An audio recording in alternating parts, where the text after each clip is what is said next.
এই লীলাটির নাম হচ্ছে নিধু বনে রাধা কৃষ্ণের মিলন। এই রাধা কৃষ্ণের মিলনটা কেমন বলছে, অকই তব কৃষ্ণ প্রেম জন জম্বলতা হেম বলে চম্প নব হেম। এ প্রেম নীলকে না হয়, যদি হয় ইহার যোগ, তবে আর না হয় বিয়োগ, বিয়োগ হইলে কভু না জিয়া। হরি বল হরি বল। বৃন্দাবন বিলাসিনী শ্রীমতী রাধা ঠাকুরানী, ইনি বাস করেন কোথায় বলুন? জটিলা কুটিলার ঘরে। আচ্ছা বলুন তো, সত্যি কি জটিলা কুটিলা বলে আদৌ কেউ পৃথিবীতে ছিল? ছিল না। এই দেহটা হচ্ছে 84 ক্রোশ বৃন্দাবন।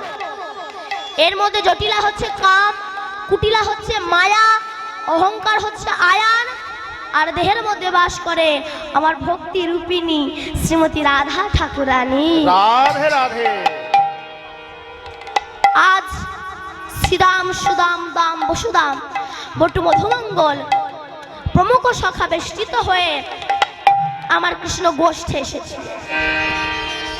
কিন্তু গোষ্ঠে এসে এমন সময় নিজেরা বাঁশিখানা দূরে ফেলে দিয়ে সুবল বদন পানে অনিমেষ লোচনে চেয়ে বসে আছে। সুবল বলছে, কানাই, আই কানাই, কি হয়েছে তোর? তুই আমার পানে এমন অনিমেষ লোচনে চেয়ে বসে আছিস, কি হয়েছে তোর? গোবিন্দ বললে, জানিস রে সুবল, আমার না রাধা বদন মনে পড়েছে তোর বদন দেখে। তোর রাধা বদন মনে পড়েছে? আগে বলবি তো, দাঁড়া দাঁড়া দাঁড়া। সখার সঙ্গেতে কত হো রঙ্গেতে খেলয়ে বিনোদ খেলা। সখার সঙ্গেতে কত হো রঙ্গেতে খেলয়ে বিনোদ খেলা। সুবল বদন মেহেরি তখন আপনি হওয়াল ভোলা। সুবল বদন মেহেরি তখন আপনি হইরু ভোলা। কহে ঘন শোনো শ্রীরাম, বলো সে শুনো হে শ্রীরাম। সবির হয়ে খানে, সবির হয়ে খানে। বলো বলো শোনো হে শ্রীরাম। হয়ে খানে নহয়ে খানে। দূরে না যাইবি হেন চড়াইবি মুই যাব নিধুবনে। দূরে না যাইবে তেনু তরাইবে মুই যাব বনে। এতে কহিয়া নিধুবনে যাইয়া মোহনা মোরলি পায়। এতে কহিয়া নিধু বনে যায় মোহন মোরলি বায়। শুনিয়া সে ধ্বনি রাধা বিনোদিনী আকুল হওয়ালতা। তাই গৌর হরিব রাধা বিনোদিনী আপনি হইতা। বলি ওম নিবাসী বেজে উঠিলা। অমিনিবাসী বেজে উঠিলা। অমিনিবাসী বেজে উঠিলা। জয় রাধে শ্রী রাধে বলে ওম নিবাসী বেজে উঠিলা। রাধে রাধে রাধে রাধে বলে অমনিবাসী বেজে উঠিল। জয় রাধে শ্রী রাধে বলে অগ্নিবাসী বেজে উঠিল। রাধে কৃপা কর বলে ওম নিবাসী বেজে উঠিলা। রাধে কৃপা কর বলে অমনিবাসী বেজে উঠিল। রাধে কৃপা কর বলে অমনিবাসী বেজে উঠিল। রাধে রাধে রাধে বলে অমনিবাসী বেজে উঠিল। রাধে রাধে রাধে বলে অমনিবাসী অমনিবাসী বেজে উঠিল। বলুন বৃন্দাবন বিলাসিনী শ্রীমতী রাধা ঠাকুরানী কি জয়। ওই বাঁশি বেজে উঠেছে। যেই বাঁশি বেজে উঠেছে অমনি রাধা রানী ললিতা বিষ্ণু রেখা সুদেবী রঙ্গদেবী চিত্রা সুচিত্রা আদি অষ্টসখীকে ডেকে বলছে, এই ললিতা, এই বিশাখা, শুনতে পাচ্ছিস ওই বাঁশির প্রতিধ্বনি? শুনতে পাচ্ছেন? ওই যে বেজে উঠেছে।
বাঁশি বেজেছে, বাঁশি বেজেছে। আমি আর থাকতে পারবো না, আমি আর এখানে থাকতে পারবো না। আমাকে কৃষ্ণ দর্শনে নিয়ে তো সাউন্ড একটু বাড়াবেন, মোটা ক্যাট কেটে যাচ্ছে। যে রাধে, আমাকে নিয়ে চ। কৃষ্ণ প্রেম অত সস্তা বস্তু না, অত সস্তা না। কেন? এই যে কৃষ্ণ প্রেম, আমি যেন প্রায় বলি, শেখাবে কারা? মা। প্রকৃত মাকে ভালো হতে হবে। কেন? যখন কুরুক্ষেত্রের মাঠে যুদ্ধ শেষ হয়ে গেল, সেই সময় দ্বিতীয় পাণ্ডব ভীম আর তৃতীয় পাণ্ডব অর্জুন এসে বলাবলি করছে। ভীম বলছে আমার জন্য জয়, অর্জুন বলছে আমার জন্য জয়, এ বলছে আমার জন্য জয়। দুজন এমন ঝগড়া করছে, তাদের মধ্যে একেবারে হাতাহাতি বেঁধে গিয়েছে। যেদিন যখন দুজনে ঝগড়া করছে, পেছন থেকে একটা কাটা মুন্ডু হেসে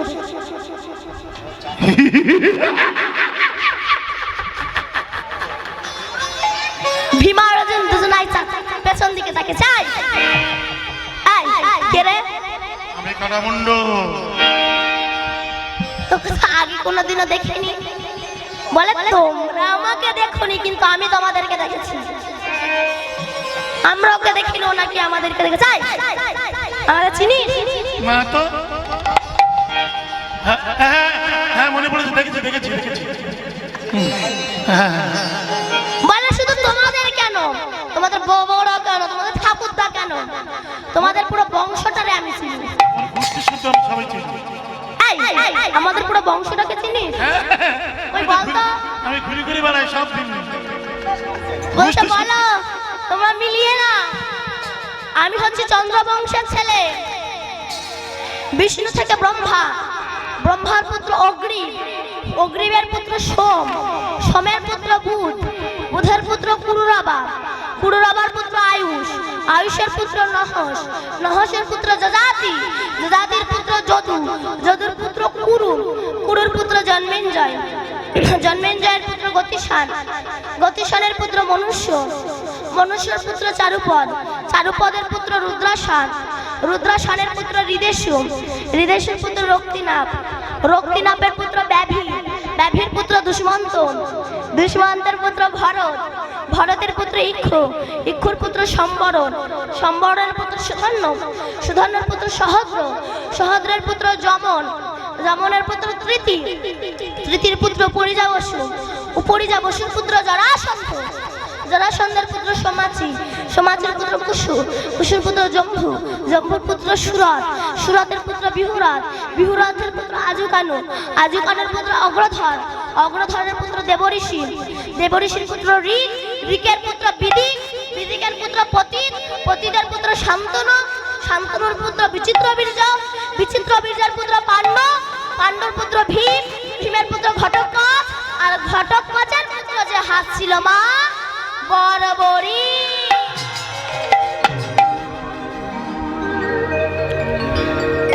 বলছে তো তোমাকে চিনবো না দাদু। এমন সময় কৃষ্ণ এসে দাঁড়িয়েছে। ভীম তখন কৃষ্ণকে জিজ্ঞাসা করছে, কৃষ্ণ ও যদি আমার নাতি হবে তবে ওর দেহটা কই? মাথাটা ঝুলছে, দেহ কই? গোবিন্দ বলল, দেহ ছিল এখন পতিত হয়ে গেছে। কবে, কোন দিন? তখন গোবিন্দ সমস্ত কথা বলছে, শোনো, তোমরা যেদিন আনন্দ করতে করতে আসছিলে ওই কুরুক্ষেত্রের মার দিয়ে, সেদিন তোমার এই নাতি আমার রাস্তার সামনে একবার পথ অবরোধ করে দাঁড়িয়েছিল। তোমার এই নাতি আমাকে বলেছিল, কৃষ্ণ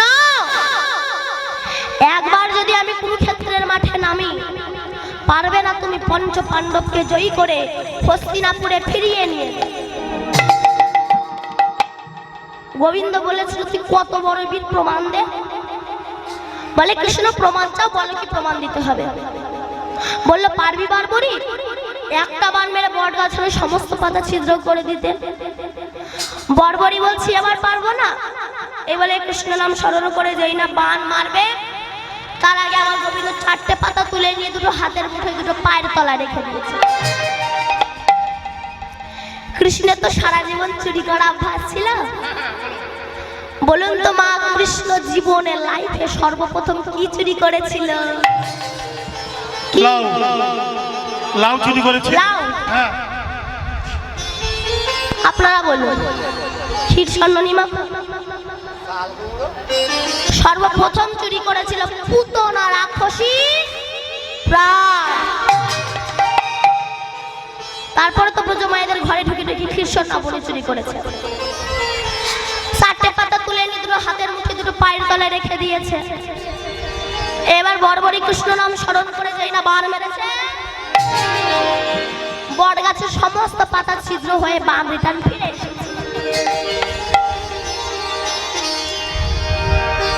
বরবরি বলছে, দেখ কৃষ্ণ, আমি বট গাছের সমস্ত পাতা ছিদ্র করে দিয়েছি।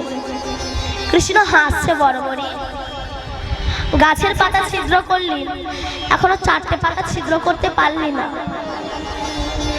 বরবরি বলছে, কৃষ্ণ হেসো না, আগে হাত দুটো খুলে দেখো পাতা ছিদ্র হলো কিনা, পা দুটো নড়িয়ে দেখো পাতা ছিদ্র হলো কিনা। যেই না আমার গোবিন্দ করুণার হাত দুটো খুলে দিয়েছে, হাতে দুটো পাতা ছিদ্র হয়ে গেছে। পা নড়িয়ে দেখে কিনা পায়ের দুটো পাতাও ছিদ্র হয়ে গেছে। গোবিন্দ চমকে উঠেছে, বরবরি তুই এটা করলি কি করে? বরবরি বলছে, কৃষ্ণ ওই গাছের পাতা ছিদ্র করে আমার বান যখন তোর কাছে গিয়েছিল না, তুই ভয়তে হাত দুটো খুলে দিয়েছিলি, আমার বান তোর হাতে দুটো পাতাকে ছিদ্র করে দিয়েছে। আমার বান যখন তোকে প্রণাম করতে গিয়েছিল, তুই ভয়তে পাটা নাড়িয়ে দিয়েছিলি, আমার বান তোর পায়ের দুটো পাতাকেও ছিদ্র করে দিয়েছে। গোবিন্দ ভাবলে, একে তো কুরুক্ষেত্রের মাঠে নামতে দিলে হবে না। কৃষ্ণ, একে তো কুরুক্ষেত্রের মাঠে নামতে দিলে হবে না। বরবরি মাঠে যুদ্ধ করার আগে আগে আমার সঙ্গে যুদ্ধ কর। বরবরি বলছিল, যুদ্ধ কর। যুদ্ধ করার প্রারম্ভে গোবিন্দ বলেছিল, আচ্ছা বরবরি, তোকে একটা প্রশ্ন করি, তোর দাদু যদি ভীম হয়, তুই তার পক্ষে নাকি শত্রুর পক্ষে গেলি কেন? তখন বরবরি বলেছিল, কৃষ্ণ আগে যুদ্ধটা তো কর, তারপরে বলবো। এবার যুদ্ধ শুরু হলো। এমন সময় আমার গোবিন্দ সুদর্শন চক্রকে আহ্বান করে বর্বরীর গলা থেকে দ্বিখণ্ডিত করে দিল। ওই বর্বরীর কাটা মুন্ডটা কুরুক্ষেত্রের ধুলাই গড়াগড়ি যায় আর ডাকে, কৃষ্ণ কৃষ্ণ হে কৃষ্ণ কৃষ্ণ হে।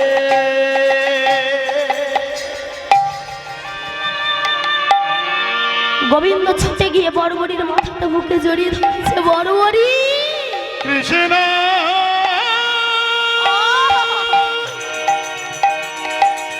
কৃষ্ণ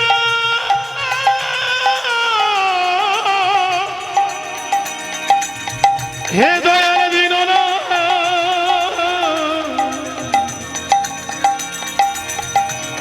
হে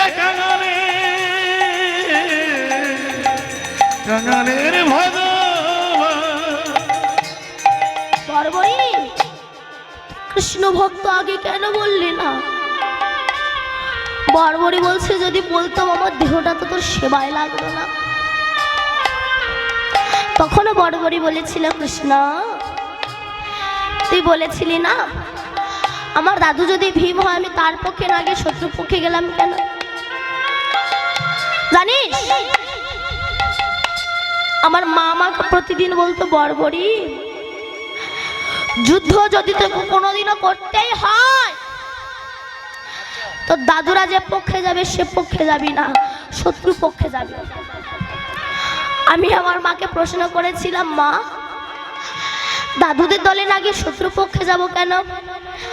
আমার মা আমাকে বলেছিল, বর্বরী যদি শত্রু পক্ষে যাস আর মরণও যদি হয় তোর দাদুদের হাতে হবে।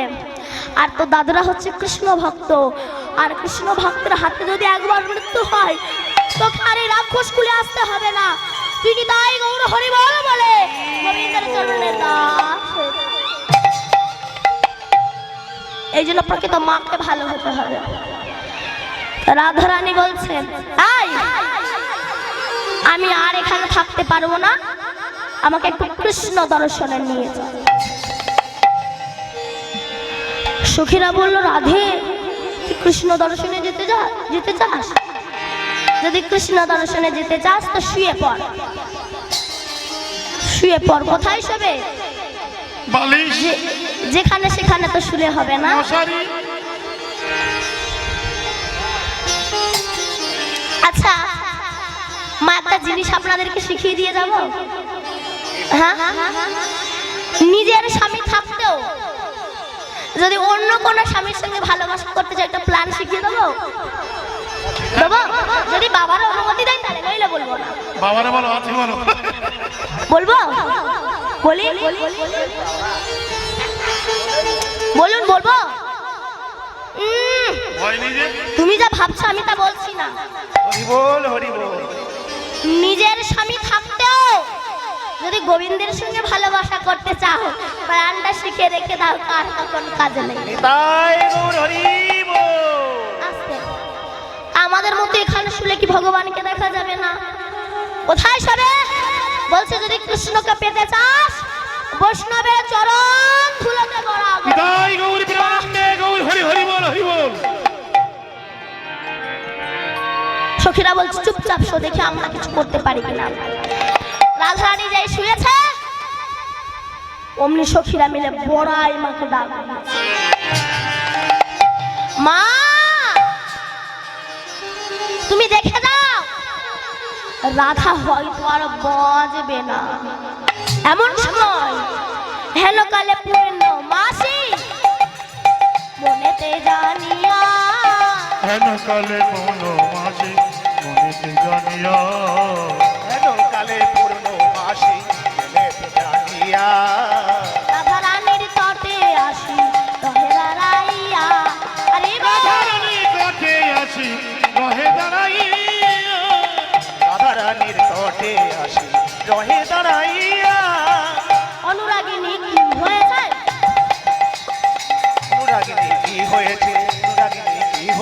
বলে বলে বলে আমার কাছে অনুরাগী নাই। বলো বলো আমার কাছে অনুরাগিনী কি হয়েছে? বলে বলে আমার কাছে অনুরাগিনী কি হয়েছে? খুলে বল সব আমার কাছে অনুরাগিনী। বলো বলো আমার কাছে অনুরাগিনী কি হয়েছে? বলে বলে আমার কাছে অনুরাগিনী কি হয়েছে? রাধে এই, ওই আমার দিকে তাকা, কি হয়েছে? কৃষ্ণ বদন মনে পড়েছে? কৃষ্ণ দর্শনে যাবি? যদি কৃষ্ণ দর্শনে যেতে চাস চুপচাপ দাঁড়া। তোর শাশুড়ি, রাধা শাশুড়ির নাম কি? বলুন বলুন। জটিলা। তোর শাশুড়ি জটিলার কাছ থেকে একটু অনুমতি নিয়ে আসি।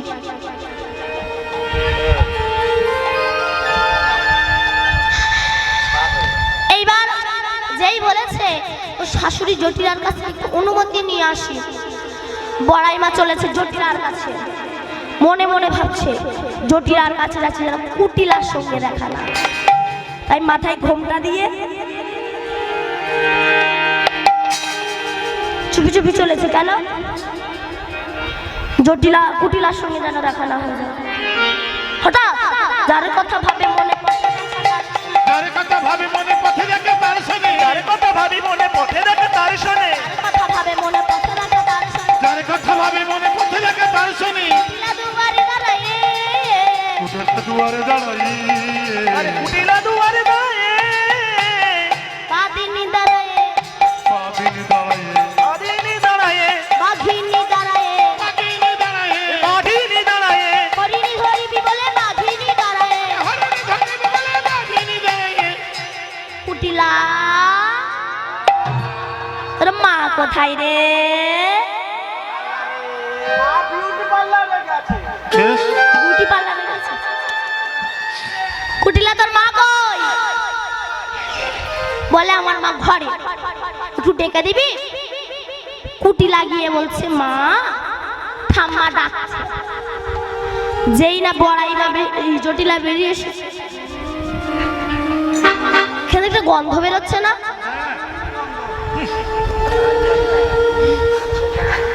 আপনারা পাচ্ছেন না? কি বাজে গন্ধ, আছেন তো? দাদুর পেছন থেকে।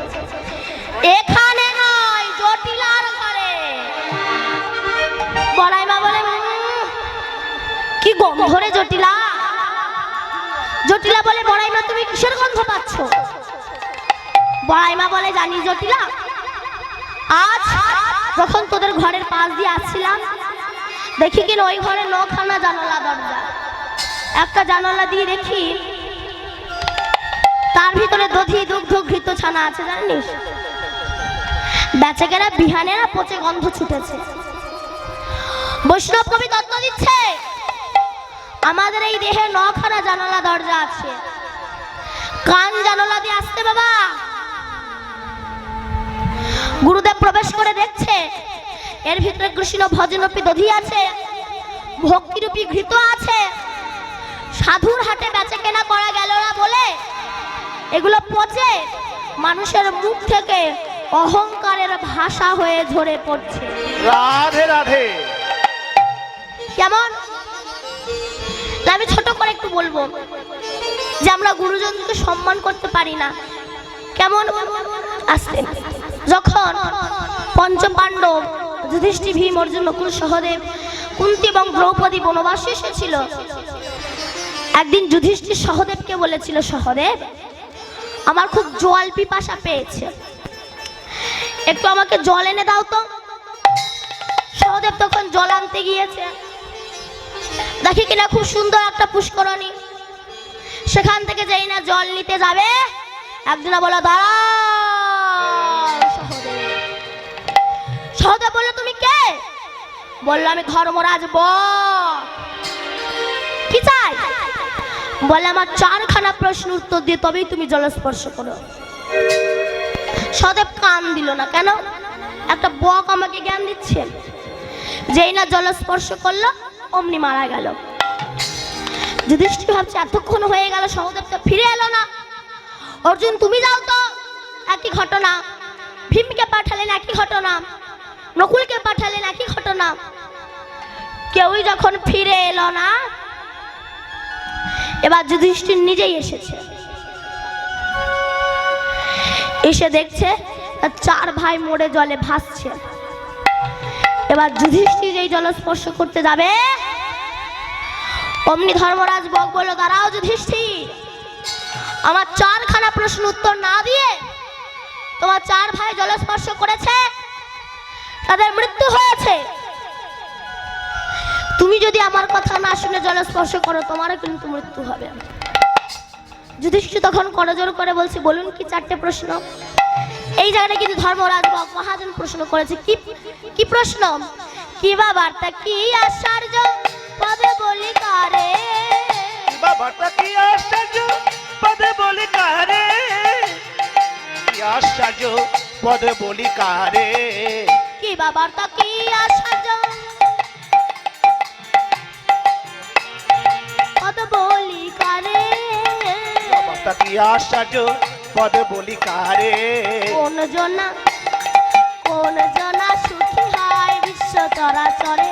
আর কোন জনা সুখী হয় বিশ্ব চরাচরে, কোন জনা সুখী হয় বিশ্ব চরাচরে? আর কোন জনা সুখী হয় বিশ্ব চরাচরে। বলো কি বা বার্তা, কি আশ্চর্য পদ বলি কারে? আর কোন জনা সুখী হয় বিশ্ব চরাচর মাঝে?